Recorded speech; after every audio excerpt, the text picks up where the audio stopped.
discrimination as a result Sure. of not being like. I think my outlook on life kind of prejudice, if that makes sense. I know that I have to work probably like 10 times more than the average individual. Yeah. You know, because one, I didn't speak the language, and Yes. you know, two, they would give preference before I did. Yeah. You know, so you kind of know that, you know, that's what's gonna happen. So it makes you work even harder. Yeah, it makes you work like 100 times Yeah, harder. you know what we were thinking? We were thinking then maybe it could be a thing of making it in a foreign country. Yeah, almost like this. Or Yes, Yeah, yes. and To also- say, and then to navigate through the challenges, like you're saying, you know, the fact that you have to work extra hard, the language barrier was also a challenge. And is it still? Do you know any of those languages now? I can, you know, my thing is that I've got an accent, so I feel like I prefer not to speak Vernac, but I can hear Vernac. And I reply in Which English. languages do you have? Probably more Zulu, yeah. Okay. Yeah. So I think it's more. I think it's going to be we'll treat it as more of a profile. Profile, interview, so you know it's what I mean? really- But then it needs to have layers as Yeah. we get to the you now, because Yeah. usually when we have these conversations, we start from the bottom and work our way to the top. Yeah. So I imagine it be a conversation around how life was growing up in South Africa when you were moved here, and maybe tell us the circumstances that led to you guys moving to South Africa, and maybe how primary school life was, how school life was, and don't be afraid to tap into some of the challenges. You know, if the language thing was a challenge, that's something we can put in, and also if there's how people are called foreigners in different words, if those things were a challenge in your journey, how did you tackle that and how was that? And then we get to your hard work and now the manifestation of things actually happening. And then we get to top billing and how that has impacted your life. And of course, And also, I think the other what's things key doing. for this one is not to forget our conversation now about you just being more than just a top billing winner.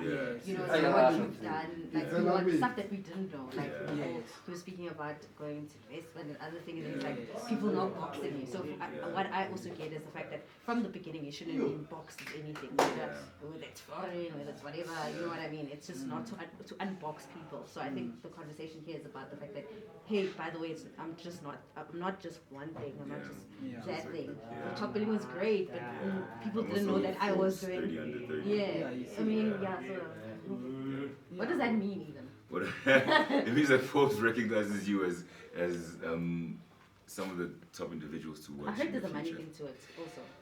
Well, They check their accounts. they did check my. Well, not necessarily like check, like they Yeah. asked you for your bank statements. Did they? I don't remember. There was a lot going on during that period. But they did say that they recognize you as one of the people who within the next few years will be making over 200 million US. Dude, can I be a friend? How many And that's you my said? future. That's where I'm going. Hey, my account wasn't the greatest at that. I was getting some big ticketed stuff, but it's literally just about how you maneuver and how you manage a lot. I move a lot of my money so that when you look at my account, it looks like I'm just but then. But that's really key for the conversation. You know, sometimes we also just see people on like TV and we think that's all he does, whatever. But we don't know that Harmony actually studied this. I think he did like economics. You know what I mean? Things like that, like knowing the other side of Harmony. That's what we're trying to get to. Because it shows really personal, a personal story, and we really want to impact people. There's so many people. Like we are really impacted now. And we all have a because of our story. money. So we all have a story. Yeah.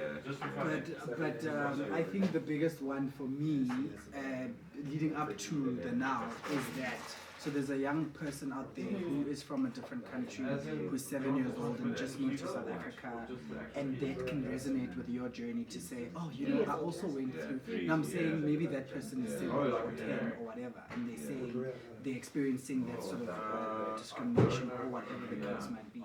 Just to make it very it's about moving into it's more about moving into a new space. Yeah. You know, whether you're moving from Congo to South Africa or from Cape Town to Joburg, you know, and finding yourself in a different space where people are different, where these are, you know, you don't have that history that they do, and you have to, you know. I think one of the weirdest things for me was every time someone's like, "I'm going back home," I'm like, what does that mean? What does that mean? You know, just little things like that. Yeah. Home, so you don't go home. No, my home is different. I think maybe at that time I didn't understand, because when they would say I'm going home, they were talking about going back to the rurals, and you know, forgive me if I get it wrong, but playing in the sand and like playing with cows and herding sheep and stuff like that. So I don't know what the hell that meant, because my family, even in Congo, there is the home, which I later got to find out. But most of my family moved to like the city. So even when I go back home to see my grandparents and stuff, they live in the city, city life. And so I didn't understand what home was. Like I like that. chasing cattle and slaughtering. I don't know. So you in the city? But I've been a city kid my whole life. Living good. I don't know about living good, but I mean I've been blessed, I guess. Yeah, and it hasn't always been roses. My family have been, you know, through a lot of ups and downs, and you know, it's literally just about pushing through all of that stuff and knowing and understanding that there's something better that's gonna come out of it. Do you like it? I'm blessed. The best thing I had was having God. Hi. How are you? I'm good. You're so beautiful. Thank you so much. Do you mind if I? Oh, you can elbow me. Right. I think COVID has played so many games with people. Like now you don't know if I must. It's rough. We can't do anything. Yes. Yeah, but you must maneuver through it. Well, please, can I see the monitor? I haven't actually checked myself the whole day. I don't know whether I'm bimba or not. You could either choose to see it negatively, or you could always choose to see the positive end of it. Did you ever become acutely aware of some of the sentiments in South Africa around the conversations of foreigners? And let's be real, whenever that conversation happens, it's referring to black foreigners and not, you know, European foreigners or like American foreigners. Exactly. I was literally going to say that when you were asking me the question. I was thinking about it. It was sad to see how Africans treat black foreigners differently from how they treat non-black foreigners or mostly Caucasian counterparts.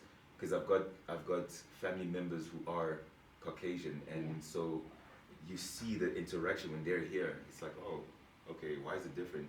Unfortunately, there is a large number of individuals who are doing negative stuff in South Africa. The weird thing is that there could be more people who are doing good in South Africa than people who are doing bad, but the bad stuff gets more recognition. Yeah. You know, so, and everyone puts you in a group. Oh, foreigners do this, foreigners do that. People have had bad experience with foreigners, and they use that experience to blanket over every. Meanwhile, there are not millions, but there are a lot of foreign doctors who have saved countless lives. There are a number of foreign teachers, there are a number of foreign, you know, just individuals who are making a difference in South African lives and also in the economy of South Africa. So that prejudice was always there. It was always there. But it's sad to see that some people's minds were limited to just seeing foreigners a particular way. You should take time to learn from it. Yeah. Whether good or bad, take time to learn from it and see what lessons can you extract from it. You know, for example, Congo had independence in 1960, if I'm not mistaken, and it was one of the superpowers at that time. I remember, you know, I've had the opportunity to meet some incredible people here in South Africa, and they would tell me that, wow, we used to go to Congo to learn this. Back in that day, even the people from the apartheid regime used to go to Congo to learn certain things, to get certain information. I think we were one of the first countries to get cell phones. We were one of the first, no, not cell phones, we were one of the first countries to get escalators and just random things like that, computers and... I love Harmony's journey. I love that he's embraced the journey that they've gone through, and I know it's not the case for people that are not from South Africa moving here, that it is that smooth. But I like just the attitude to not taking things negatively, turning them into positives, having a more positive perspective. And hopefully this will open us up as South Africans to the fact that, you know, there is another side to this foreigner story. There is an opportunity to embracing foreigners that are in South Africa. And hopefully we don't, you know, we aren't just prejudiced to our black brothers and sisters, that we're not prejudiced to anybody.